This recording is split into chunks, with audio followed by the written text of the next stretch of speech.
Ms. Holloway, you have the floor. My name is Reverend Holloway. I'm sorry. Okay, I had apostle. Yes, same okay. difference. Okay, sorry. Good evening. My name is Reverend Ernestine Holloway. I just want to say I've never been so angry at a legislative branch like I am today. I'm shocked, appalled, disappointed. You guys are some of you are a bunch of bullies. I've never been bullied in any legislative branch, and I travel all over the place. Today I was by unions. I had to go to the police department to get them to step in. Then I come in here, and I think the two chair people were bullies also.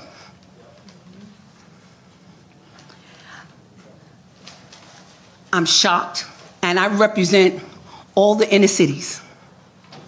So that means your constituents call me and tell me things that they want to talk about. I don't understand something. Maybe tell me something. Educate me. And excuse my emotions. You want to put tolls on trucks, and you want us to trust you, and we can't trust you with the $500 million you already got from the transportation fund that is supposed to go in a lockbox that never makes it there because you divert it, because I've been hearing diversions, but nobody said that y'all diversion any of that money to a fund that everybody can use. So now supposedly, if the money's correct, 178 million plus, you want us to trust you to put that money in a lockbox. How does that work if we can't trust you with 500 million? This is my point, and the people are saying, how do we say 500 million isn't enough when the 500 million hasn't went into the lockbox in order of us to see A, B, C, D, and F to say that it's not enough for F? It has never gone in. So the public don't have a reference point to how much this really costs. And you want us to trust you? I've listened to everybody across the board today. The only people who are going to get hurt is little business, nonprofits like me. So if you hurt us, we will move. But what I found today was I wasn't going to run for election, but I am, because you people pissed me off beyond measure. You need to learn how to be nice to your constituents, because it's we the people. I've seen you take up for the unions today. I watched you. I listened to you. You took up for the unions, but guess what? What about the non-union companies? There is no balance here. Where is the balance? If we can't trust you to balance, then what make you think we want to trust you with our money? And we do need an audit of every department so we can see where the money is going, because you have yet to show me and all these constituents that say they don't want any tolls, you have yet to show us what you do with that petroleum money that you get now.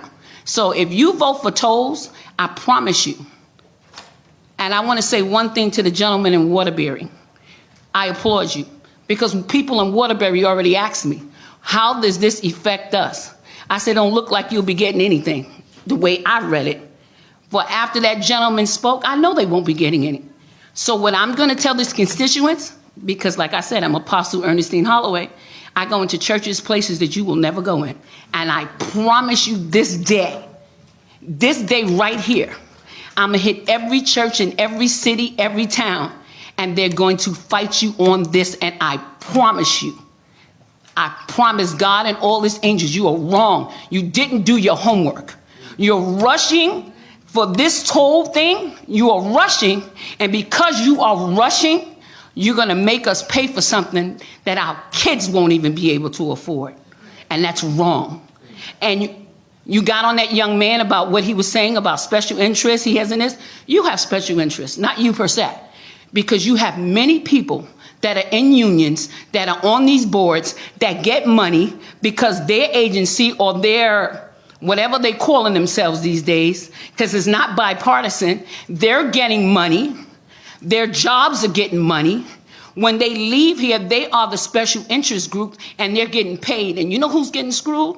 All these consumers that put you in office. You, sorry, I speak Spanish and English, but But the unions are not we. They are a team, but it's we. We is the constituents of Connecticut, and 85% of them said they don't want no tolls. And I promise you,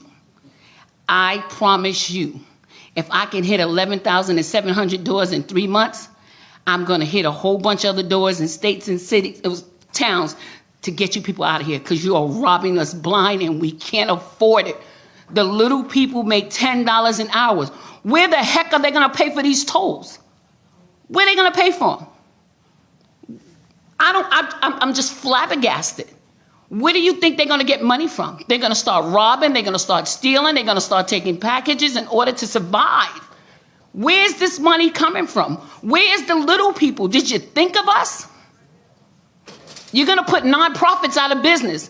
They don't pay me to deliver stuff. They don't pay me to haul furniture. We do it for free. So now you're going to tax the little guy? Y'all all crazy. I mean, I'm very angry. I'm very angry. What are you going to do? My mother said she's moving. She said, you know why? Because if I go to Alabama, they don't tax me. I'm over 65. Why are they taxing me? And the reason why, I'm not anti-union. I'm not anti-P, whatever the heck that is. But I know for a fact they don't play fair, because I ran an election and I know what they did to me. And if they did it to me, knowing that I'm going to talk about it, they're going to do it to everybody else. So I'm going to give you some advice. I'm not that preacher that just left. I'm a street preacher. If you piss off poor people, they vote.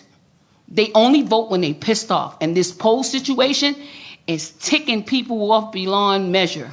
So if you do that, I promise you a lot of you are going to lose your seats, and I'm going to make it happen. I speak for the Connecticut people, not for the legislation branch. And if we put you in office, then you need to do what we ask, not what you want to do. Is what we said. Is we the people. And I think you're violating our trust beyond measure. And it's sad, because we elected you. You weren't appointed, we elected you. Thank you, Apostle Holloway, for your time today. I know you've been into the committee a few times. You always bring passion, and I'm angry. I'm beyond angry this time. And so I appreciate the time that you dedicate to these issues, to the people who listen to you and follow you. And I thank you for coming today. Other questions for Apostle Holloway? Seeing none. Thank you again.